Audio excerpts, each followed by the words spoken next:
Unnecessary title change 5. What was wrong with the title Gears of War? That had thematic meaning. Granted, it wasn't exactly subtle, but it was pointing out that soldiers were either gears in the machine of war, or that they are often fed into it. Now the title makes about as much sense as Radiator 5. This series may have switched to a younger cast, but that doesn't stop it from feeling old. Kate is suffering from plot-induced headaches and lack of sleep. Clearly, she is the person to bring on a mission where they are going behind the back of the government to launch an orbital weapon. She nearly kills herself before the mission even starts by forgetting to attach herself to the rope. How many red flags do you need? After this game opened with Kate having a nightmare and everyone focusing on her, I was a bit taken back by the fact that I was controlling JD again. We already know who the main character of this game is. She's on the cover. So why start off in someone else's unimportant boots? No one's been in that facility for like 25 years.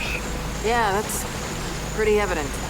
You're not there to buy a timeshare. You're there to launch an old Hammer of Dawn prototype. After 25 years with zero maintenance, no rocket is going to be ready to fire into space at a moment's notice, even if it was left inside a silo. Since the devs went through the trouble of changing the title, I had hoped they would evolve the gameplay beyond what the series has grown far too comfortable with, but I feel this is a series stuck in the late 2000s. I could load up the first game, Oil Filter 1, and find that the only thing that's improved is the graphics. At least fix the cover system. It's been a decade and characters still glue themselves to the wrong side of chest-high walls well too often for my liking. I just love a room full of computers and switches that apparently were necessary for nothing, since the rocket launch is initiated with one connection port for the robot. Error. Delta, we have an issue. The silo hatch. It's not opening. This is why trying to launch a 2-decade-old rocket from an unmaintained silo is considered a bad idea. What is even with the rush? Take your time. Do some safety checks for a week or two. Baird, options. Bug out. Blast doors aren't going to protect you from an exploding rocket. Or they could abort the launch, but risking your lives to open the silo in the small window of time before you die is also an option. I assume the silo doors failed to open due to a mechanical issue. How is pressing a button further up the silo going to force them open? It's still using the same mechanism to open it that failed already. And why have an emergency override switch in the worst possible place during an emergency? I don't hide my fire extinguisher inside the attic. Stop trying to prove yourself. Just do the job. Dad, I took a necessary risk. Necessary means you have no other option. At some point, I recalled that JD is Marcus's son. You'd be forgiven for forgetting as well, since the chemistry between them is akin to two G.I. Joe action figures on a dusty shelf. I thought the new satellite would automatically link to the old ones. It cannot find them. Without regular scheduling from telecommand, tracking accuracy degrades. It's almost like Baird should have known about this before he sent them to launch the satellite. Satellites have signals that can be detected. They also have known orbital paths. And what's more, if these old Hammer of Dawn satellites have been lost for 20 or more years, then they have probably suffered from atmospheric drag and fallen out of orbit. How about we make this interesting? You and me spar right now. Considering the size of every male in this series, I'm actually surprised there weren't more characters that act like Foz. Wearing shades indoors is dumb enough, but wearing them while boxing is a good way to blind yourself. Let me be perfectly clear. When it comes to this weapon, I don't share your optimism. You have reservations about a space laser that has a proven track record? Chief Carmine, report. The soldiers evacuating Settlement 2 apparently have a direct line of contact to the First Minister instead of something more reasonable, like the actual field command unit that would be there to issue orders. Calling the nation's leader on her phone looks good for cinematics, but just imagine a soldier in the middle of conflict calling the president to ask for backup and you realize how ridiculous it would be. You realize I'm the ranking officer here, right? And we'll reinforce Carmine at the town hub. Yeah, just screw chain of command. Come to think of it, they disobeyed direct orders already by trying to reactivate the Hammer of Dawn behind the First Minister's back. The COG are a pseudo-authoritarian government, but they seem pretty lacking when it comes to military discipline. What's the point of a defensive wall around your city when your enemies are subterranean monsters that tunnel through the ground? There's a good chance you just wrecked your convoy truck with that grenade, and you need those trucks to evacuate the people. You're gonna be okay. You know, you might not have a problem with shooting innocent people, but I do. Foz mocks Dell for his sympathy and guilt regarding the COG putting out a violent protest because being a jock bro isn't dickish enough for him. For the record, an inability to show sympathy and empathy isn't just being a dick, it's a signal you could be a sociopath. Considering the 180 Foz will take towards the end of the game, it's safe to say the developers took his dickishness too far early in the game. The leeches can take control of a robot and turn them against the COG, but wouldn't it make more sense for a parasite to attach itself to another living thing, like a human, and take over that? How does a leech reprogram an AI? Also, these leeches will never take control of Jack, who is a robot. They do take over other support drones just like him though. I think throwing grenades into its mouth would be easier than sticking explosives to a motorcycle and driving that up a ramp to lodge that inside its maw. I would also assume it could probably spit that out. Guess who ordered the first shot, Del? directly into those peaceful protesters of yours. Foz is in this game to introduce this out-of-nowhere subplot of JD ordering Cogs to fire on protesters sometime in the past so the game can switch to the real protagonist, and you won't be mad about it since you were supposed to think JD is a bastard afterward. But because JD is about as appealing as watery bread, I never really cared anyway. Guess who ordered the first shot, Del? Foz has repeatedly reminded JD that he is the ranking officer here, but even back during the protester shooting he was apparently taking orders from JD. The Swarmax are clearly firing into the house along the street next to them, yet somehow their fire is focused on the convoy they don't even have a shot on. Use me! Are you nuts? Maybe! Distract my armor and offset! Since Baird can pinpoint JD's position and even offset the laser to avoid hitting him, why not just tell him to aim the laser 50 or so meters in front of JD to hit the Swarmax so JD doesn't have to run right through the enemy line? Just run! Maybe take off your armor that the satellite is tracking instead of running back towards your friends. Can't come here with cog weapons. Hand them over. You're carrying a cog weapon around on your back. Everyone in the settlement uses cog weapons. Hypocrite. In this game, you quickly learn that if you slowly walk through an environment, you will be fighting your way out back through that environment, and only at a slightly faster pace. Kate. Uncle? I'm surprised they even knew Oscar was still alive. They certainly didn't look for him after he was abducted by Snatchers along with Kate's mother in Sparkplug 4. Your shoulder being impaled on a spike that big would take you out of commission for months if it didn't permanently cripple you. That wound ceases to exist after this cutscene. Inside the Snatcher, Kate is forced to control Locust. She even kills her uncle. Oscar's survival was the post-credit scene of Fuel Pump 4. He survived that just to be killed off right after being reintroduced here. JD's actions, which included firing an orbital laser into a COG settlement that went out of control and killed another COG soldier, were rewarded with a promotion. I need help. There's a place up north. I think we can find you answers there. Marcus suggests Kate go check out New Hope to find an answer about what is happening to her. I suppose Marcus forgot all the stuff he learned back in Clutch 2, when he went to New Hope looking for answers as well. Like how the Locusts came from human children infected with Rustlung and how their queen was a human who could control them with her mind. Or about the mad scientist who experimented on the kids and started all of this. In fact, I think Marcus could mostly clear up the entire mystery himself. Pointless and empty open world segments are a pretty clear sign that the series is going through an identity crisis. Hallucinations will always tell you how much you suck cliché. It's a good thing this world is idiot-proof. Turning on an AI construct that has been shut off for the past 20 years is as simple as hitting a lever. No password required. Most of the files are corrupt, but several of them mention something called Kadar. That mean anything to you? No.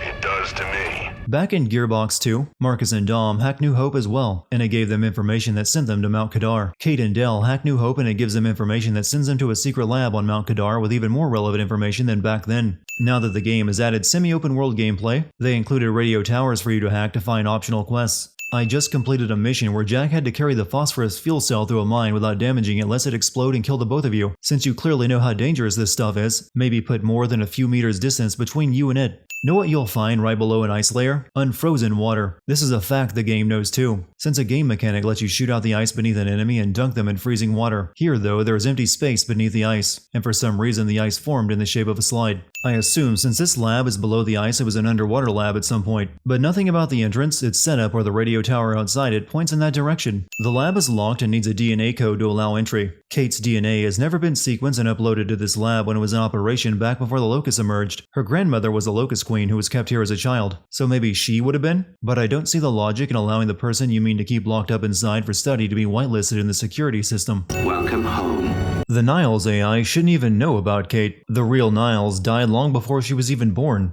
For her daughter, little Raina.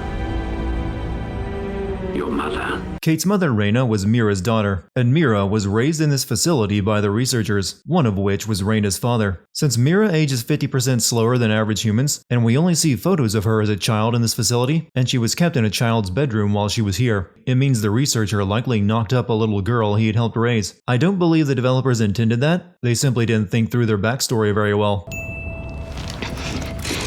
And you're gonna stop it. And if I do not? Then we delete you and destroy every bit of your precious research. Then please, allow me to assist you. Niles wants to give the swarm a new queen, so he's pretty fortunate that Kate threatened him, since it gives him an excuse to hook Kate up to the matriarch, which probably would have proved difficult otherwise. This device is where Mira first learned to control her power, but we can also use it to sever your leg. Kate just takes Niles' word for this. This same AI in another facility tried to kill them with a gas leak. Somehow Niles was prepared for the day the Locust would need a new queen, even though he died before the Locust hierarchy was established. And he also somehow figured that Kate's mother Reyna is still alive and connected to the Hive, and that by separating Kate from it, it would wake her up. We came here to make things better, but I made them worse. Yeah, this one is on you, hero. You were having dreams and visions, and that was enough to make you go looking for answers. Did it never occur to you that you were doing exactly what someone wanted? If they really got their queen, and Niles is right about what happens next, we need a new plan. No, we need the old plan. We need the Hammer of Dawn. While I see the use in a satellite laser system, that wasn't enough to stop the Locust the last time. Two things I dislike, Baird. The cog and children. You've brought me both. Paddock is clearly Russian, but this isn't Earth and it never developed those cultures. They even had an identical political rivalry with the COG that mimics the Soviet Union and the US. So, it turns out the UIR space program went way beyond what the COG publicly revealed. Somewhere in this cosmodrome here, there's a rocket loaded with functional Hammer of Dawn satellites. Baird gave up on finding the Dawn satellites that are already up in orbit in favor of launching new satellites into space. Humanity's survival rests on a bunch of 40-year-old satellites that have been sitting around in the desert in the hope that they are already set up for launch. And the wind flares are too severe to fly over that desert. So that's where your skiff comes in. If the windstorms in the desert are too strong for Ravens to fly in, they are too strong to launch rockets in. Who would even place their cosmodrome in the middle of a desert that has constant severe weather? Maybe you should try listening for once. Kate. I'm listening. Yeah, well, don't bother. Kate is possibly the most realistic female ever written in video games. Look, I know you don't trust me. After everything that happened, what I've done, I don't blame you. This might have had some impact had we ever seen this terrible thing from JD's past. A haircut and a beard doesn't exactly speak the language of emotional turmoil. And let me guess, he's here to pitch in too? Yeah. Turns out Foz isn't so bad. No, I am actually. You just got used to me. No, you were written to be an ass for the first half of the game. Now you're just a magnificent bastard that keeps everyone in check for some reason. There's a reason we use the term rocket science to mock someone fretting over a non-complicated issue. It's because launching a rocket into space is something so difficult that everything else seems easy in comparison. There's already been one already assembled and ready to launch rocket sitting in a silo for 2 decades, and that alone was hard to swallow. Now here's another rocket that's payload has been separated, and the booster moved to another location 4 decades ago. All of this tech has been sitting here exposed to the desert for that entire time. All of the computer systems were corrupted by malware, and these 4 soldiers can walk in, flip a few switches to easily assemble the rocket and launch it to the correct orbit. By the way, all of that stuff I just talked about was around 4 hours of the game's playtime. This entire section just feels bloated. Paddock, Baird! The rocket's on a train headed for the hangar! Wait, what? It won't make it! The bridge has to be lowered first! Can't your people do it? They're not there anymore! Paddock knew they would have to bring the rocket booster back to the facility, but didn't have his men stay and lower the rail bridge after they raised it to let Delta Team through. Foz forgets he's holding a gun and tackles the Snatcher, nearly getting himself killed. Alright, rocket delivered. What now? Now we raise it into position. Manually, from the looks of it. Which means we need to find the control room. Yeah, initiate launch. And then head back to base. Ugh, bloody hell. You know, I would have a lot more to say about these characters if the game did. It's rare to come across a cast this boring. You initiated launch?